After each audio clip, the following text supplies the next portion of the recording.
أعوذ بالله من الشيطان الرجيم بسم الله الرحمن الرحيم سبحانك لا علم لنا إلا ما علمتنا إنك أنت العليم الحكيم اللهم صل وسلم على سيدنا ونبينا محمد صلى الله عليه وسلم أفضل صلواتك بعدد معلوماتك وبارك وسلم وصل عليه في أول كلامنا ووسط كلامنا وآخر كلامنا اللهم يا معلم آدم علمنا ويا مفهم سليمان فهمنا ويا ملهم الملائكة الهمنا اللهم رب زدني علما. د تاسو ته پنځم تقسیم بیانېږي نظم اور معنا په منځ کې دغه تعلق په اعتبار د استدلال سره دی، په اعتبار د دلالت سره دی. صدا څلور قسمونه دي: عبارت النص، اشارت النص، دلالت النص، بل اقتضاء النص. وجد حصر هم تاسو ته بیان شي او بیا کوئی ضرورت نشته کنه. دوا قسمونه تاسو ته بیان شي او عبارت النص، اشارت النص. دریم قسم هم تاسو ته بیان شي او دلالت النص څنګه کی مونږه لګیو. نو تاسو ته دا خبره بیان شي او تعریف څه دلالت النص چاته یی څه دا هغه معنا دی څه دغه معنا ګڼلی شي وی پیژندلی شي وی علت د پاره د حکم. کم حکم هغه حکم څه هغه باندې نس وارد شوی دی اور دغه معلومتیا دغه معلومیدل لغتن په اعتبار د لغت سره وی، یعنی په اعتبار لغت هی کې سمجھ آ گیا ہو. لا اجتهادا ولا استنباطا، نه د وجه د اجتهاد نوي او نه د وجه د استنباط نوي، یعنی بغیر د غور او فکر کولونه، بغیر د مجتهد کیدلونه، بغیر د مستنبط کیدلونه، دا په اعتبار لغت هی سمجھ ترغلی. یعنی دې لپاره مجتهد کیدلو فقيه کیدلو ضروری نه دی، بس ته دومره د کما ژبه ولا ټکه دی د هغه ژبه هغه اوضاع ته معلوم دي صدقه ټکه دې د لپاره وځ شوی د دې دا معنا دی. نو بس دی باندې به ته پوهیږي چې یاره دینه الله تعالی منع ولي کړی دی، د دې ولا حکم الله تعالی ولي کړی دی او دغه حکم نه منع ولي رغلی دی، د دې ولا حکم ولي شوی دی. صحیح شو؟ بس هغه اوریدو سره تا ته د دې ولا معلومتیا کیږي. لکه یو مثال یې ته بیان کړو، فلا تقل لهما اف ولا تنهرهما، ته مور او پلار ته اف ما کوه. نو اوس کلمه د اف دا عربي کلمه دی، عربي ټکی دی او دا وځ شوی دی د پاره د زورنه. چې یو سړی ته زورنه ورکای، یو سړی ته هغه ته ډانټ ورکای، نو هغه د پاره کلمه د اف دا وځ شوی دی. نو اوس کله سړی ته ډانټ ورکای نو خامخا هغه تکلیفيږي کنه. نو ځکه الله تعالی دغه کلمې نه منع فرمایلی دي، نو علت ته پته ولګی دا چې معلومیږي دا چې الله تعالی مور او پلار ته اذیت ورکول نه غواړي. الله تعالی مور او پلار نه اذیت لري کول غواړي، چې اذیت دینه لري شي، ختم دي شي. نو دې د واجنه الله تعالی دغه کلمه منع کړی دي. نو اوس دا خو دلالت النصر مونږ ته دغه مسله معلومه شو. صحیح شو؟ چې علت دي کې دا دی دی وجنه دغه کلمه منع شوی دی. نو اوس دغه دلالت النصر مونږ ته بل مسله څه معلومه شو چې کم یو کار هم هغه د سیوی چې هغه سره مور او پلار ته تکلیف رسیږي، هغه کارونه به هم حرام وي. یعنی دغه حرمت دا به صرف کلمې د اوف کې نه وي پروت. صحیح شو؟ صرف کلمه د اوف دا حرامه دي. نه، کلمه د اوف ولی حرامه دي؟ د دې علت څه شی دی؟ بس دغه علت کم ځای کې چې تاسو موجوديږي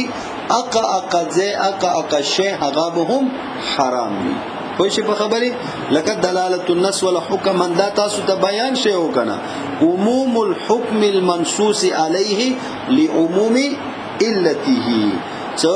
حکم دغه دلالت النص ولا څه شی دی؟ هغه عام کیدل د حکم دی، هغه حکم چې هغه منصوص علی دی، هغه باندې نص راغلی دی، د دې عام کیدل دی چې دا عام دی. خو عام څه د واجنه لعموم علته، د وجه د عموم د علت نه څه علت عام دی. نو ما د ته د دی ولا معنا د سکړی وا څه بولی کو جہاں علت پائی جائے گی وہاں حکم بھی پایا جائے گا. خوشی په خبره حاجی بیا دته مثالونه یو څو نور بیان شي وضاحت د پاره لکه ګوره اوس ایت دغه دلالت النصر اثبات عقوبت کیږي یعنی سزاګانې ورسره ثابتېږي حدود اور هغه د پر مثال د بیان شو لکه اوس یو صحابي دی شادي شوداو هغه نه زنا وشوله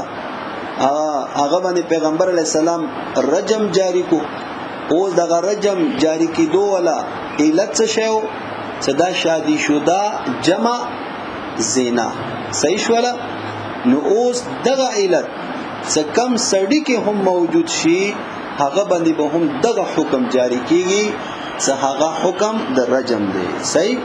اور اندرنګ بل یو مثال د بیان شو صدغه دلالت النص د په منزله د عبارت النص دی څنګه عبارت النص سره یعنی عبارت النص د قطعی دی نو اندرنګ دلالت النص هم د قطعی دی لکه اوس ګوره د کفاره ولا وجوب دی په جما سره رمضان المبارک روزه کې تا روزه کې قصدن هغه جما وکړه روزه د ما تکړه نو تابه کفاره واجب دی اول دغه کفاره ولی واجب دی او جما سره واجب دی د عبارت النص ته یو صحابین د سي عمل وشو پیغمبر علیه الصلاۃ والسلام ورته ویل چې کفاره ادا کا اوس مونږ څه کله د دې علت ولټول چې پیغمبر علیه السلام دی باندې دغه جما دغه کفاره ولی واجب کا د واجنه چې د رمضان میاشت کې روزه په حالت کې جما کړی و یره د دې علت دي کې څه شو به کفاره ولی واجب شو ځکه چې د روزه ماته کړی و او د سره د روزه به حرمتي راغلی و نو لہذا او صرف دغه جما نه دی بلکې کم شي سره هم چې روزه ماته شي او د روزه به حرمتي ورکې وشي نو هغه باندې به هم کفاره واجب وي لکه اوس اکل او شرب دی چې تا بغیر د عذر نه قصدن تا دغه روزه اکل او شرب سره ماته کا نو ګوره تا د روزه ولا حتک وکړو خنا تا د روزه ولا به حرمتي وکړله او کنه څکله روزه به حرمتي د وکړله نو لہذا اجي کې هم د روزه به حرمتي پیغمبر علی السلام هغه باندې کفاره واجب کړی و تا هم وکړله هغه علت موجود شو نو لہذا تا باندې به هم کفاره واجب وي خو شي په خبره دغه د پوری سبق تاسو تشیو اوس مخکې ګورو والا اعتبار هاذ المعنى قيل يدار الحكم على تلك العله اسی دلالت النص کے دلالت النص کا اعتبار کرتے ہوئے قیل کہا گیا ہے یعنی اسی معنی کا اعتبار کرتے ہوئے اسی معنی کا اعتبار کرتے ہوئے صحاغت دلالت النص تے صحاغ حکم دا تمخ کی بیان شو قیل یلی شوی دی یدار الحکم صح حکم ولا مدار یدار الحکم سمانا دا حکم مدار یعنی با الفاظ دیگر دسی معنی وکا چې د حکم ترتب دغه حکم به مرتب وي علی تلک العلت پدغه علت باندې څه کوم علت هغه دلالت النصر یعنی تا یو مسله ثابت کړي ولید ثابت کړي هغه د پر کوم علت دی نو دغه حکم د نص کم دی دا به اندی باندې مرتب وي پوښي په خبره قال الامام القاضي ابو زید الدبوسي رحمه الله تعالى دی یلی دی څګورا قيل يدار الحكم ولا تلك العله نو اندی د واجنه امام قاضي ابو زید رحمت الله علیه لو ان قوما کچرت یو قوم يعدون التعفيف كرامه اغوش ماری دغه کلمات اوف کرامت لا يحرم عليهم تعفيف الابوين نو حرام بنوي په دوی باندې کلمات اوف د مور او پلار تا صحیح شو یعنی ګوره قران مجید کې یلی دي اوف ولا تنه لا تقل لهما اوف یعنی اوف کلمې نه منع کړي خو کله مونږ ته دی علت پاته ولګي د علت څه شي دی علت لدفع الاذى اوس یو قوم دغه کلمات اوف هغه یعنی احترام د پاره یی به طور کرامت دغه کلمه استعمالیږي نو لہذا بیا به اوس هغه قوم کې دغه کلمه حرامه نوی ځکه هغه علت نشي موندلی کنه ترتب د حکم هغه خو په علت باندې دی دغه علت نشته نو حکم به هم مرتب نوی وکذالک قلنا فی قوله تعالی اندرنګ ګوره بل مثال ته یا ایها الذین آمنوا اذا نودي للصلاة من يوم الجمعة فسعوا الى ذکر الله وذروا البيع اذا نودي للصلاة حاجی نو ګورا د دې کې الله تعالی فرمایي یا ایها الذین آمنوا اذا نودي للصلاة من يوم الجمعة څکلا جمعه پورز منځ د پر تاسو رو وختلې شو आवाज وکړلې شي اذان وکړلې شي نو فسعوا الى ذکر الله تاسو سعی الى ذکر الله وکو الله ذکر طرف ته منډه وایو کوشش وکو ځان ورسو الله ذکر نه مراد جمعه مونږ دی نو اوس ګورا دا الله تعالی حکم کړي سعی الی ذکر الله او سعی الی ذکر الله اوس فقها کرامو وذر البيع تاسو بیع پرېګ دو اوس دغه بیع پر خودل ولا حکم الله تعالی کړي خودی د پر علت څه شه دی علت داده صدقه بیع د واجنا سعی الی ذکر الله کې څه خلل رانشي سعی الی ذکر الله کې څه خلل رانشي د دې لپاره علت دی چې تاسو دې بیع کې لګیا شو او سعی الی ذکر الله د نه پتی کیږي کنه وذر البيع بیع پرېږدو خستل خرڅول پرېږدو بان سٹاپ سعی الی ذکر الله وکړو نو ګور دې لپاره علت دی خو اوس ګور د یو صورت دی کنه ست اوس بیع کوي خو سعی الی ذکر الله کې څه خلل نرسی دغه بیع بیا حلال وي دغه بیع بیا حلال وي لکه اوس مثلا ته یو گاڑی کې رواني شاونه هنګوتا جمعه منځ د پاره اوس دغه گاڑی کې سرواني لاري کې ته سودا کوي هغه ملګری سره نو سعی الی ذکر الله کې څه خلل رسی نرسی نو لہذا دغه بیع به جائز وي نو هغه بیع نه جائز دی هغه بیع نه الله تعالی وذر البيع حکم کړی دی چې کمی بیع سره سعی الی ذکر الله کې خلل رسی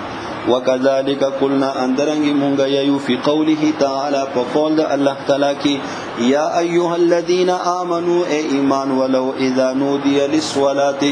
سکل आवाज وکړل شي منځتا فسعوا الى ذکر الله پستا سمندی وایو سعی وکو الى ذکر الله ذکر الله طرف ته مکه څه شي دی وذر البيع اور بیع پرېګ دو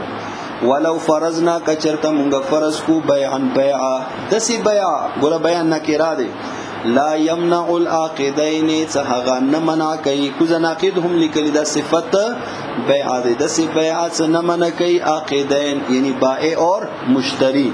ان السعی الى الجمعه اغه سعی د جمعینا اغه سعینا څنګه سعی جمعه منځ طرف ته دی اغه صورت په څه شوی بیان کانا با تصویریه دی یعنی بئی طور بئی صورت کانا څو دغه دواړه فی سفینه په کشتی کې مخکې به کشتیانو سفر وي تجری څنګه کشتی روانه و ال الجامع ای ال المسجد الجامع مسجد دسی مسجد هغه جامع مسجد وو لا یکره البيع نو مکروه بنوی بیعا ګورا ناقد کو ذلیکلی لعدم علت المنع د وجه د عدم علت د منع کنا د منع ولا علت څه شو هغه خلل رتلل وهو ترک السعی هغه ترک السعی هغه سعی الی ذکر الله ور سره ترکیږي کنا ځکه بیع ما کوا نو دې سره خو هغه نرسي کنا صحیح شو وعلى هذا قلنا بنا بردی باندې مونږ یو بنا بر څه باندې ان الحكم يدور على المعنى وجودا وعدما څه حکم هغه مرتب وی هغه دائر کیږي على المعنى په علت باندې وجودن په اعتبار د وجود سره علت وی نو حکم به وی وعدما کو زناقد لیکلی خاص سترګې غړو اور په اعتبار د عدم سره څه علت نشتا نو حکم هم نشتا. نو ګوره مثال دا ورکوي چې یو سړی دی هغه د قسم وخوړلو چې والله لا اضرب امرأته چې په خدای قسم زه به خپله ښځه نه وهم. نو ګوره اوس دلالت النص تعریف ور باندې ورفټ کو. دلالت النص اوس ضرب معنا ته معلومه ده. کله چې تا زید دغه قسم وخوړل نو تا ته پته ولګېدله چې معلومیږي دا چې دغه زید یای چې زه به ښځې ته تکلیف نه رسوم، چې یای چې زه به ښځه نه ویم، نو مطلب د څه دی چې زه به ښځې ته تکلیف نه رسوم، دا معلومیږي ورنه که نه. نو اوس ګوره دا د دې لپاره علت شو چې تکلیف په نه رسوم. نو اوس داسې وال هغه سره به دا حانس کېږي څه کم وال په طریقې د تکلیف سره وي، څه کم وال په طریقې د تکلیف سره وي. پوه شئ په خبره؟ حاجی او داسې وال چې هغه په طریقې د تکلیف نه وي، یعنی هغه سره هغه ښځې ته تکلیف رسول نه غواړي، وال هم دی ګوره ضرب دی خو څه کله په طریقې د تکلیف نه دی، نو لہذا دی سره به دا خانس نه وي. ځکه دی حنس دپاره علت څه شی دی؟ دی قسم خوړلی دی ولې چې زه به تکلیف نه رسوم. لکه اوس ګوره وال دی او دا غصه دی ښځه یې ووهله نو به دا خانس شو. او همدارنګې اوس هغو یعنی ښځې او خاوند خپله کې لوبې کولې، هغه لوبو کې هغه باندې یو ګزاري وکړو دوه ګزاري وکړو، سوال خو شو که نه؟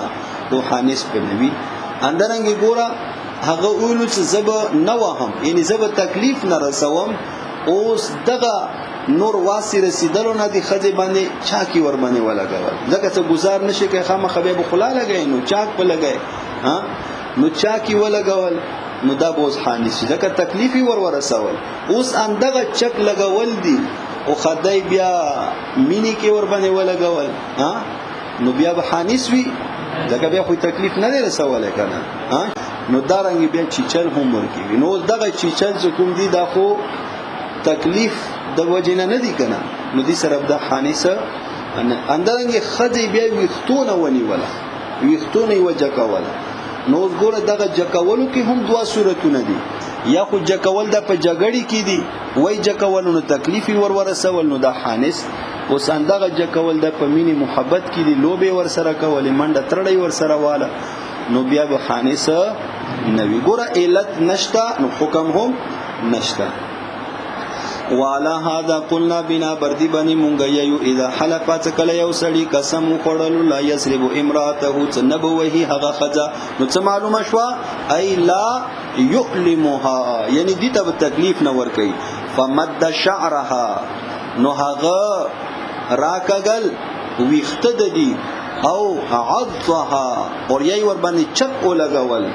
او خنقها یای ورته په مری باندې زور وکړ، گله دبایا. یحنث، نو دا به حانس وي، خو کله اذا کان بوجه الایلام،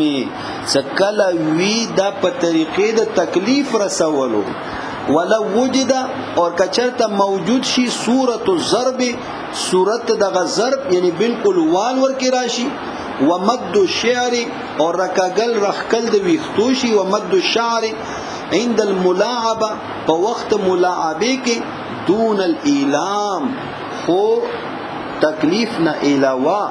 لا یحنسو، نو دا به حانس نوی. ولی خوزا نقید لکلی لعدم العلت المقصودة، دا وجد عدم علت مقصوده، وهو الایلام والایذاء، سهغه تکلیف اور اذیت رسول دی. ومن حلف، بل مثال ګورو، هغه سړی چې هغه قسم وخوړل لا یضرب فلانا، چې زه به پلانکې دا به پلانکې نه وهي، ای والله لا اضرب فلانا، یعنی څه معنا؟ لا یؤلم فلانا، چې زه به پلانکې ته تکلیف نه رسوم. نو فضربه بعد موته، هغه د اوهل وروسته د مرګ نه، په ژوندنه خو ور باندې واس نه رسیده، مرګ د بعد اوهل. وکینه او بیا خوبونه خو ما کاوه کنه چکر سره چکر پکې ته نه خوبون وتختی خاجي لا يحنس نو دا به حانس ومن حلف هغه سړی څه قسم خوري لا يضرب فلانا سنب وحي دغه پلانکې نو څه معنا معلومه شو ای لا یولم فلانا یعنی پلانکی ته تکلیف نه ور کوي نو فضربه بعد موته پس هو هل دغه سړی قسم خورون کی دغه پلانکې روسته د مرګ نه ورته یو څو لګته ورکی لا يحنسو نو دا به حانس نوی ولی لنعدام معنى الضرب د وجه د نشتوالی د معنا د سر وهو الاعلام څه هغه تکلیف ورکول دي ځکه مړه دي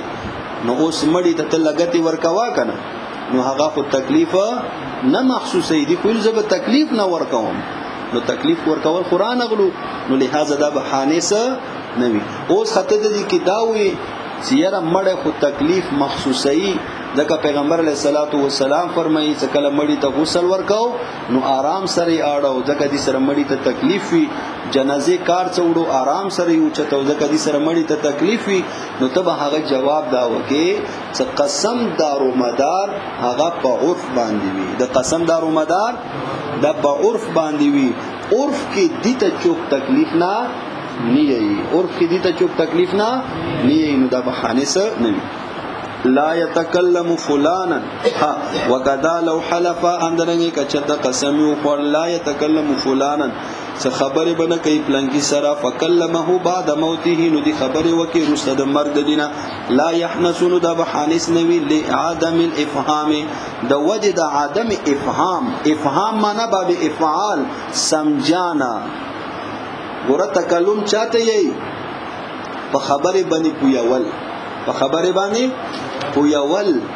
نو اوس دغه ځکه په خپل خبرې پویول راغلو چې مړی سره دا خبرې کوي کنه وی نور حدیث مبارکه کې خدام رسی کنا څکله ګوره قبرستان ته سړی لاړ شي نو بیا چې دغه مړی هغه خبرې خو پرېږدوا چې دغه راتلون کې د خپو هغه کشا هم ووري د پانو هغه کشا هم ووري نو مړ خو اوري کنا نو دی خبرې وانه وري دي نو معنا دا دی چې تکلم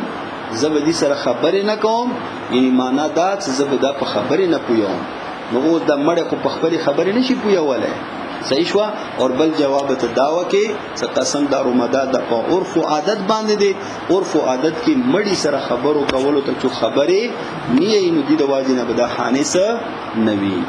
اور صاحب کتاب لعدم الافهام ځکه دي کې اغا سمجھانا نہ دے رغلی ہاں وباعتبار هذا المعنى اسی معنی کا اعتبار کرتے ہوئے یقال کہا گیا ہے اذا حلف لا یاکل لحما څکله یو سړی قسم خوړلو څه هغه به وخه نه خوري لا یاکل لحما نو فاکل لحم السمك بس هغه او خوړل وخه د مهی او الجراد یا د ملخ لا يحنسون دا بحانس نوی ولو اکل لحم الخنزير او الانسان يحنس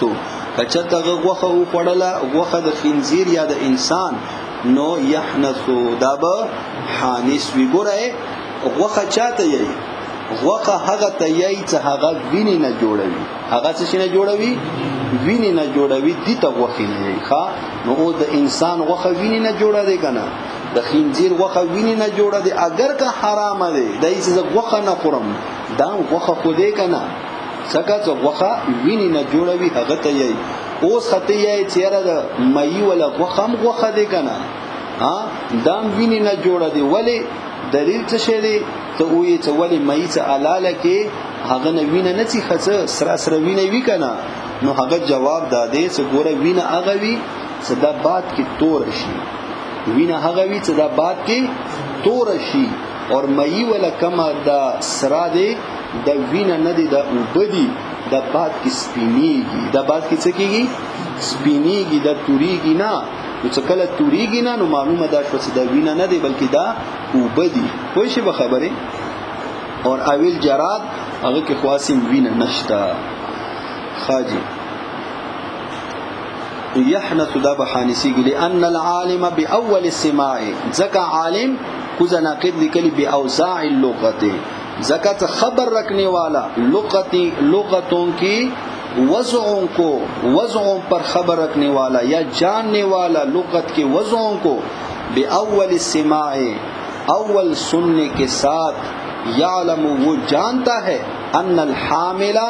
باعث ان الحامل مانا یعنی باعث پدغه قسم خورون کی باندې على هذا اليمين پدغه قسم باندې باعث څه شه دي انما خبر داده هو الاحتراز صدات ځان بچ کول دي هو الاحتراز یہ بچنا ہے بچنا عما ان چیزوں سے ينشأ من الدم جو خون سے بنا ہو ينشأ من الدم جو خون سے بنا ہو فيكون الاحتراز نویب مراد پدغا بچ کی دو سرا ان تناول الدمویات تناول من اکل ای عن اکل لحم الدمویات یعنی ان تناول الدمویات ای ان اکل لحم یعنی تناول د خوراک د وینو ولا شیزونو نه هغه وینو ولا شیزونه هغه غوخه دي نو فیدار الحكم على ذلك نو د حکم مدار د حکم ترتب هغه په دغه باندې وی على ذلك یعنی په دغه علت باندې وی څه دا غوخه ویني نه جوړه دي او کا ویني نه جوړه نه دي څنګه شو فیکون الاحتراز نویب دغه مراد فیکون المراد به ویب مراد په دې سره الاحتراز دا منصوب وي فیکون الاحتراز ان تناول الدمویات نویب مراد په دې سره احتراز ځان بچ کول ان تناول الدمویات تناول د وینو ولا شي زونونه یعنی خوړلو د وینو ولا شي زونونه څه هغه دغه غوخه د څه ویني نه جوړه دي فیدار الحكم پس مرتب وي دغه حکم څه هغه حنس دي او عدم حنس دي علا ذلك په دې باندې یعنی کچته ویني نه جوړه وي دغه نو بیا حانس په ویني نه جوړه نه وي نو بیا حانس نه دي